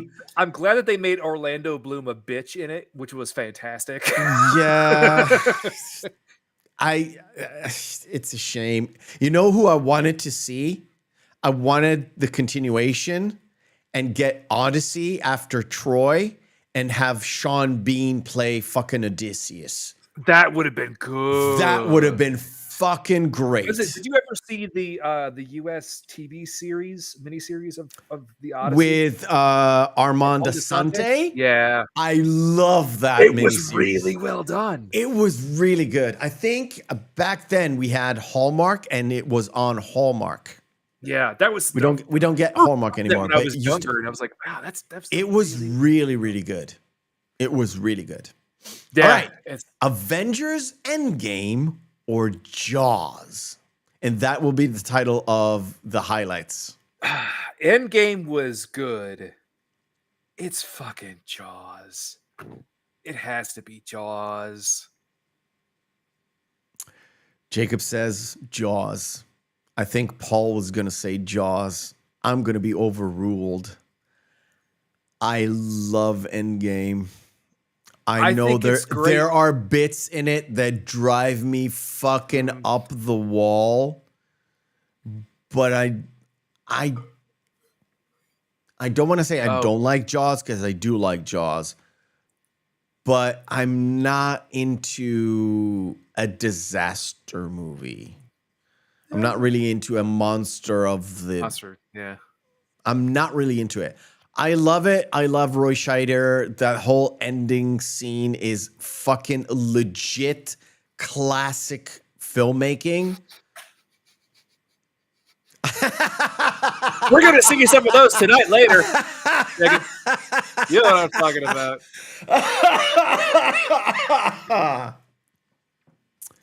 I know. Had this had been Infinity War, then we could have a debate there because I think Infinity War is way better than Endgame. All right, last pairing. I'm gonna get shit for my pick. Oh my god, I'm gonna get so ass chewed by my pick. Smile, you son of a bitch. Yeah, classic, dude. Classic. Yeah, but Paul, you are right. The Jason Argonaut series was around that time. Yep. Okay, so Doc Hollywood or Cube. And remind everybody, Doc Hollywood is the film that Michael J. Fox did right after Back to the Future 3. Guess what, Meph? You're gonna hit that. You're gonna have to hit that button. Which button? I've got a few buttons. You've never seen Doc Hollywood? Nope. Oh, you missed out. You missed out. Let's just call it. It's a stupid movie, but I love it. It's a guilty. Have to hit the button. Oh, okay. Is that easy? That's easier. That's Cube, right? That's Cube. It's Cube. It's no Cube 2 Hypercube. Oh no! It's Cube. Cube 2 Hypercube. But it's really good. By the way, the next pairing is Sin City versus The Last Jedi. What do you think I'll pick? Cube is good. Cube is good. Dude, it's a legit. You take a. It's one of those movies. By the way, Chet, he's saying Cube is good. He's not mispronouncing Cuba Gooding Jr.'s name. No, Cuba is good. No, Cube, the movie Cube is really good because it's one of those horror film concepts where it's literally, why didn't anybody think of this before? And they made it on a shoestring budget and it made a shitload of money. So they made 4 more of these Devil May Cry shit movies. Not Devil May Cry, but literal shit. And Cube 2 Hypercube is literally Cube on fucking steroids just because. It's so dumb. It is so dumb. Oh, Jesus Christ. It reminds me of watching Critters back in the day. Like they just escalated it more and more and more and more to a point where it's like, what is I think we found our next, not this October, but next October movie to review. Cube 2 Hypercube is definitely going on there. Yeah. We got a lot of dumb horror films to watch. Oh, there's so I've got many. I've got a list like 40 deep, like off the top of my head. We can go. Slap in Hellraiser 3. Oh God, no! I still want to do Chopping Mall at some point in time because wow, that movie's dumb. Oh, right, cool. Society. We'll get back. We'll get back to that. All right. So we're at this point of the movie where he's suffered from 3 different angles, losing the deal, falling out with a good friend, and falling out with the fiance. Where just as a quick aside, we have the bit where he's driving through LA and the billboards that are shown. Yes, the one with Peter in bed. That's actually a shot that was taken from the Rolling Stone interview that he had with Paul Rudd. Okay. So Paul Rudd's Rolling Stone interview, that shot spread that was in there, that was one of the shots, was him laying in bed. Like, okay. Yeah.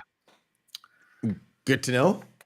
And after he has this falling out with his fiance, he goes to Sydney. Confront Sydney about the billboards, and they have the fight about chocolat. You mean chocolate? Yes. And again, I told you this movie mirrors my life in so many fucked up ways. One of them is chocolat. Because I wouldn't even watch that movie ever in my life if it wasn't my wife and if it wasn't like a movie night or something. It's like It's a movie she started to watch. I casually strolled by. I saw Alfred Molina being a jerk. And I was like, oh, this is interesting. And when I said, oh, this is interesting, that was the end of it. It's like, no, you're sitting down and watching this with me. Now. Yeah. I'll fill you in. This started like 15 minutes ago.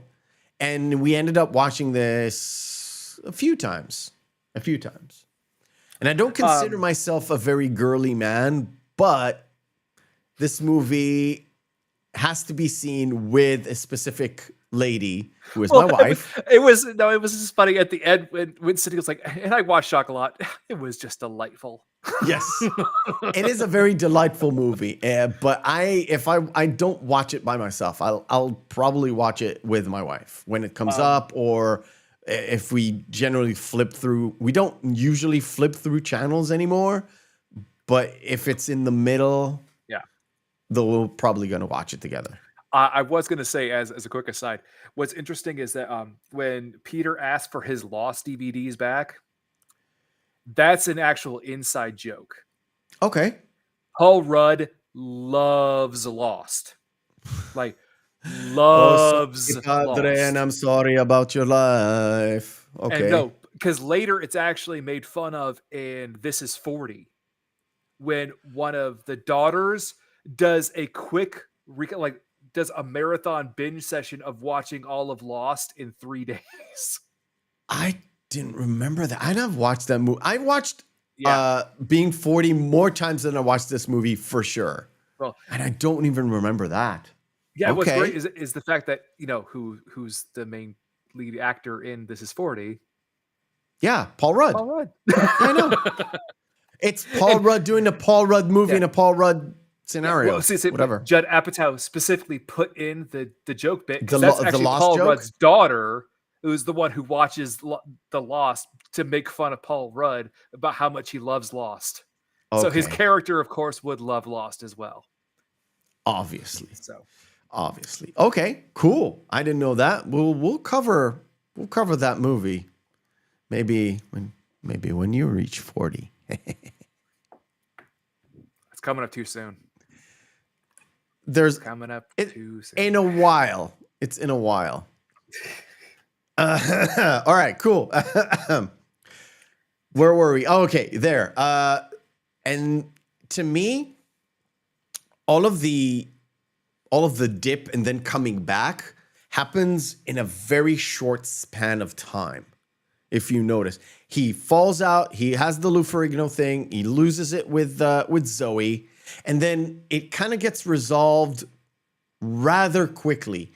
He has that drive with all the billboards and stuff, and then he comes to the office, and immediately there's a connection there, and that when he goes to the office and he has all these phones, that is the spark that kind of starts the way back.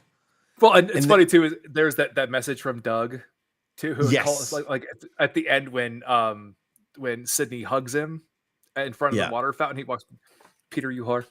Yeah. No, you're a whore, Peter. Dude, but he left the message like, and by the way, I hope you and Sydney are well. If not, just message me on Facebook. Yeah. And then, of course, Zoe kind of left when they had the falling out about the money and everything. She went to Jamie Priestley's house, and when he goes to the house, it's like they kind of generally say, "Oh, they're having their poker night." It's like, you're not staying. It's like he's not invited.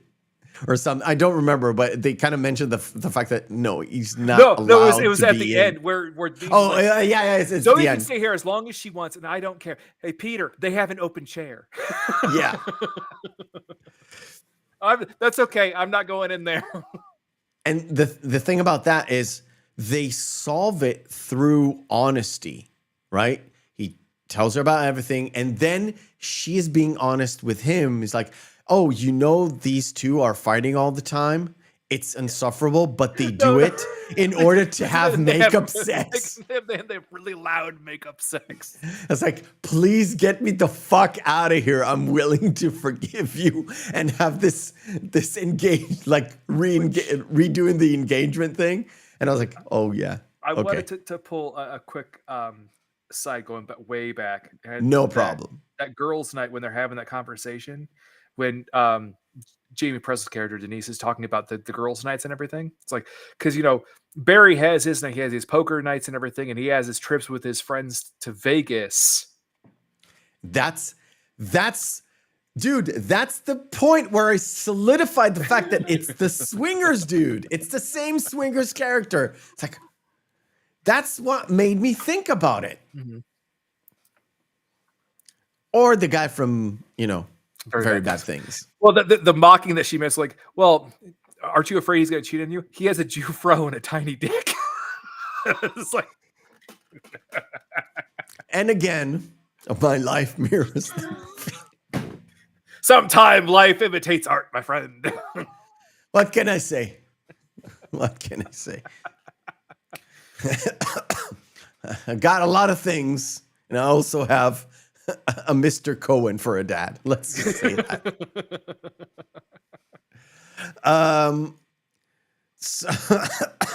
So after they have their falling out on the call, and then there's that juxtaposition between Peter and Sydney, where Sydney's calling his old friends, but can't get a hold of any of them, and he's like, he's still, because they're still having their own lives, they're still doing their own things. And the one lady says, like, what the fuck is there to do at Legoland? You go there every weekend. And why are you watching the same movie over and over and over again? Mr. McCoy, Wonder Emporium again? By the way, when I turned on Flickchart to have the screen fighter, the first pairing was Mr. Megorium's Famous Emporium on the one hand. Yeah. On the other hand was Willy Wonka. So we were both going to pick Willy Wonka, but it would have been really interesting that Mr. Mr. Megorium's Emporium was here. But I said, well, there are tie-ins that I want to put in, but there are tie-ins that it's like, dude, the game is which one is better. Willy Wonka is better. We know it's better. I mean, it was never going to be. But this is the point where, to me, I kind of got the hints that were in the ending of the hike. If you didn't get it when they finished the hike and left, this is where you got, Sydney also doesn't really have a friend. He has acquaintances. He doesn't have them anymore. He doesn't have that close group of friends because they all grew up and he stayed in his kind of permanent adolescence. Yes. Yeah. And then, of course, everything kind of starts to get resolved. He gets that call from Lou Ferrigno. Oh, I've seen the billboards and stuff, and everybody's around him is happy. And he also stands up to Taven.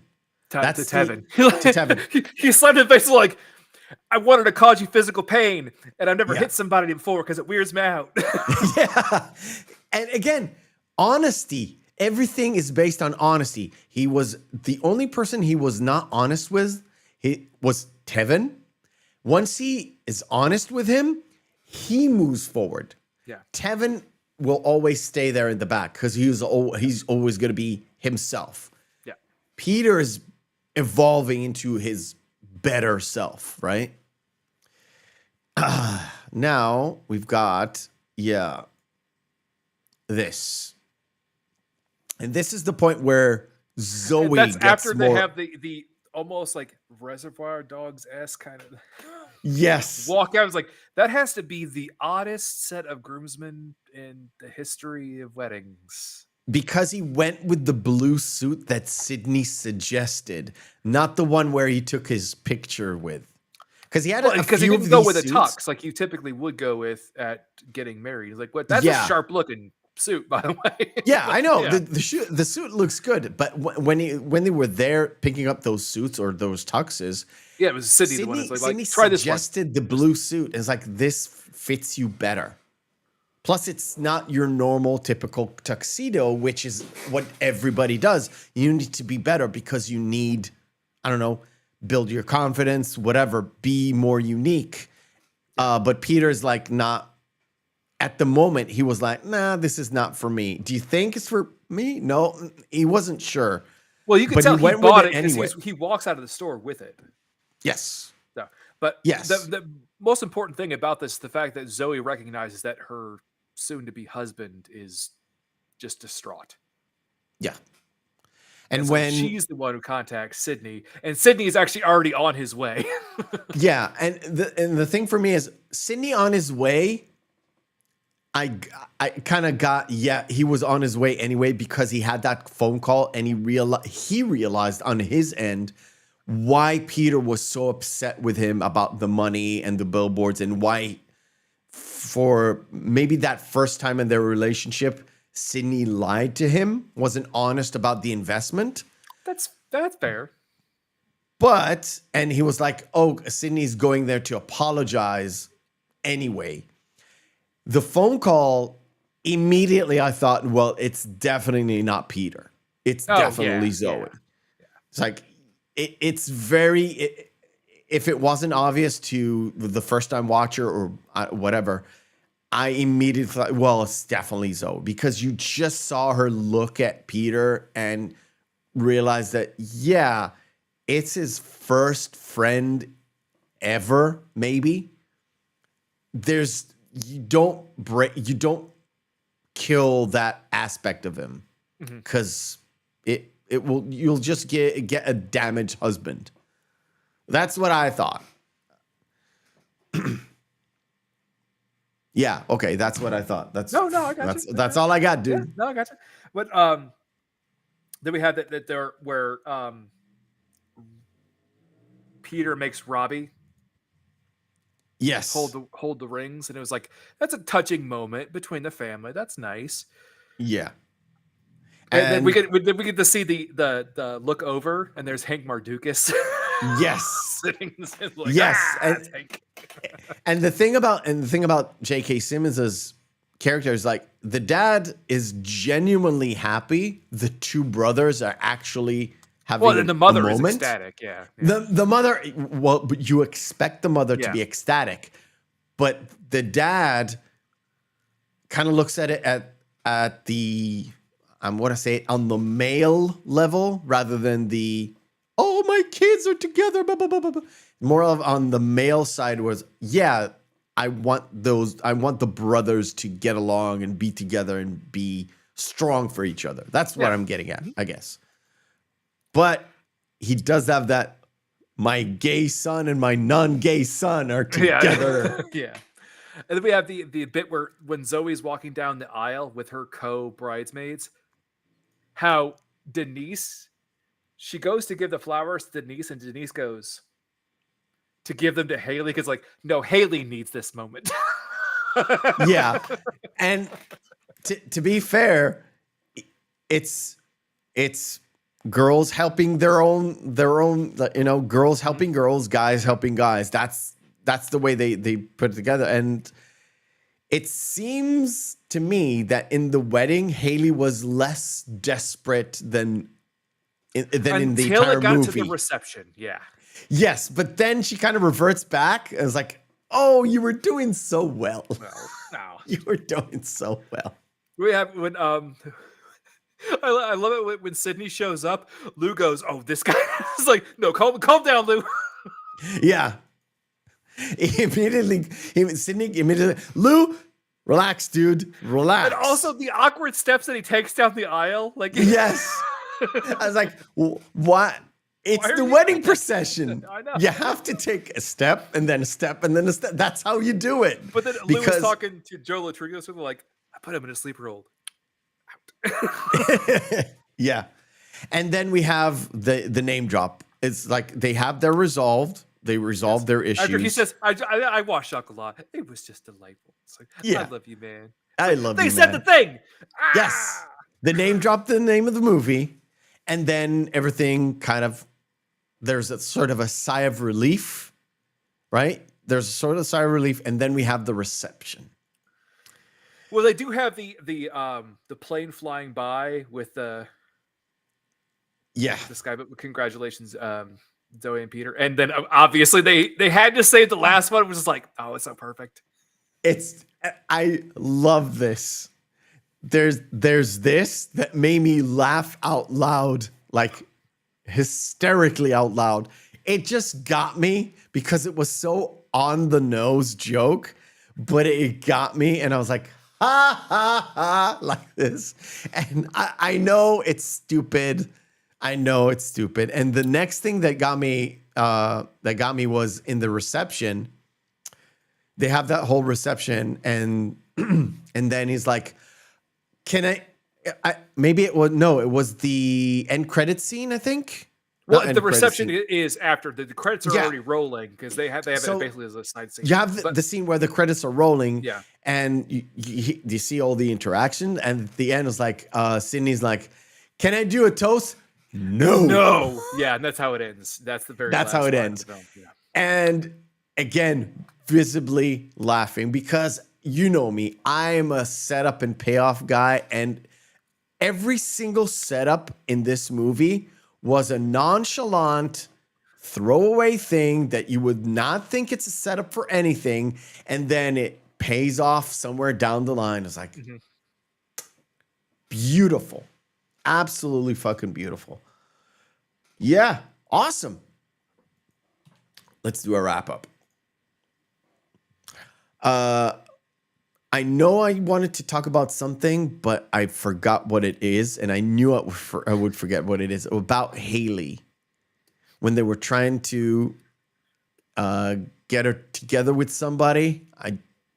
From the start With Sydney? don't remember. No, not Sydney. When they had that little girl talk, they talked about getting her a guy or something, and they talked about how she needs a guy like Peter, and he was listening, and I told you it made me cringe like a motherfucker. Never mind. You know what? Never mind. Anyway, great comedy. If you haven't watched it, go watch it. What the hell are you doing here listening to this podcast? Go watch I it. It's thoroughly enjoyed this.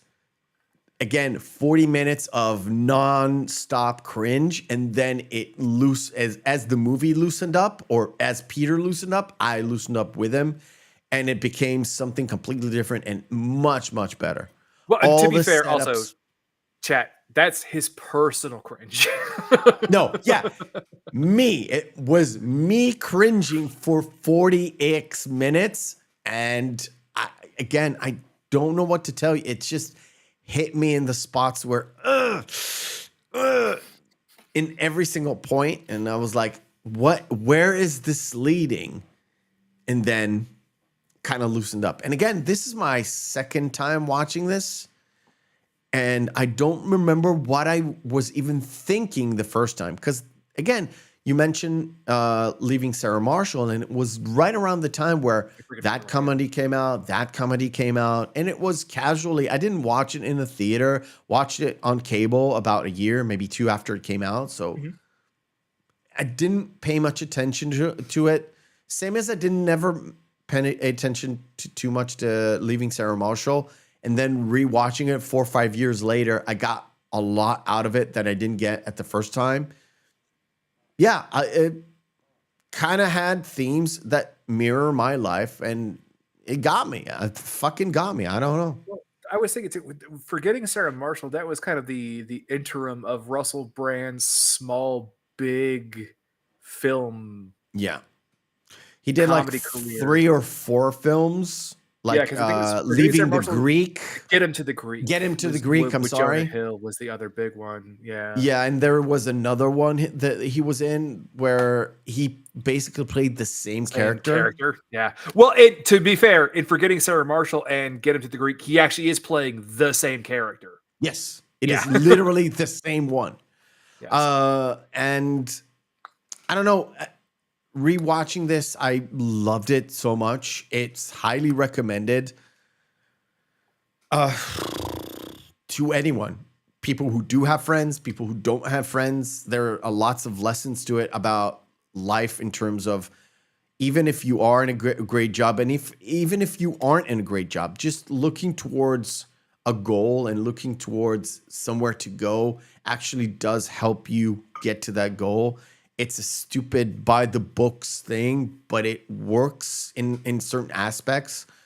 But the friendship thing, is really important. It's not just the friendship, it's the fact that you have somebody you can be honest with. And you know this, I've talked to you about this offline many times, is just the fact that you have someone to talk to, doesn't matter if it's a guy or a gal, that is, you can be totally honest with, and they don't judge you. Sydney doesn't judge Peter at all, and Peter doesn't judge Sydney at all.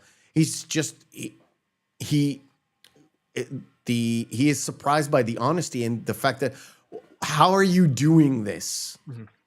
That how are you doing this is really crazy, because when you're really honest with somebody, and there's no agenda, there's nothing behind it. It's just pure, just talking about real life and real problems.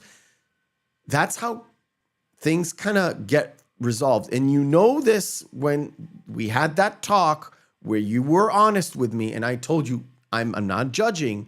I'm not experienced what you experienced, but I'm not judging. And you talked, and then after a month or a half, it's like, dude, that really helped me out, because I kind of realized some things, and it got resolved in a way. And that sort of thing is really important to me. And yes, that was personal. Mm-hmm. Yes, that's why I love this movie. Yep. So, but play off the same kind of notes in that way. Again, little different take. It really didn't hit me in that way. It's really down to me, not you. I think overall, this is genuinely, I think, one of the last really great written comedies from the aughts that had no real agenda behind it. Just wanted to tell a story. Didn't want to highlight characters in too much of a negative light. Wanted to play jokes where they needed to be played. Wanted to have silly slapstick when it needed to happen. Case in point, Barry getting thrown up on. Obviously, old classic slapstick kind of humor. You want that once in there to the dick and fart jokes. Yeah. That juxtaposed with just tiny little inside gags, and again, setups and payoffs that really go throughout the film. Anything from the golfing incident where he mentions the fact that would be my nightmare, and then it comes true, and he says the exact line. And then even paying off to the fact that Sydney is a good guy at the end. It does pay Peter back for everything. It's yeah, believe it or not, I actually am really good. Yeah. I actually am a very good investor. So yeah. Yeah. I really just believe that this is one of, again, those last really good comedies where you can go see it. Again, no agenda is pushed. No character archetypes are just way too bombastic, where you once you hear them talk, you know what that character. You just know them. You don't need to know anything else. They could say whatever, you know what they're going to say. They might as well not even be in the scene or say a word. You would know what their answer would be, just because the character. Case in point, Haley. It's you see there's a desperation. She doesn't even need to say anything. Yeah. But that's more prevalent now in current comedies, where that's all they are character archetypes. They have them talk once, and you could go through the rest of the film and just yep, I know exactly what's going to happen. Yep. So. All right, cool. That'll be the end of our show today. Next week, we are going, this one is completely bro stuff. Next week, we're going full-on girl power. This is for the ladies. With one of the most monumental movies of, I think it's the 90s, that dealt with relationships between women that are not conventional women. And Brad Pitt's first film appearance. Yes, correct. It is Thelma and Louise. Susan Sarandon, Gina Davis, titular roles, I think, for both. I would definitely say so. Yeah. And quite fun movie to be perfectly honest. Mm-hmm.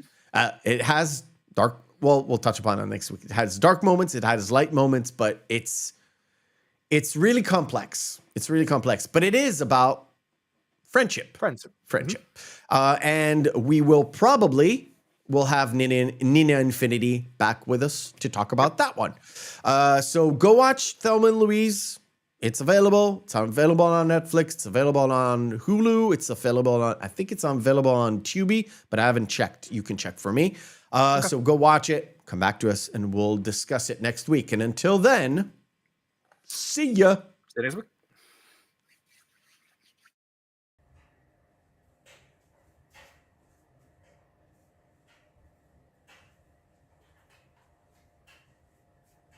You're still here? It's over. Go home. Go.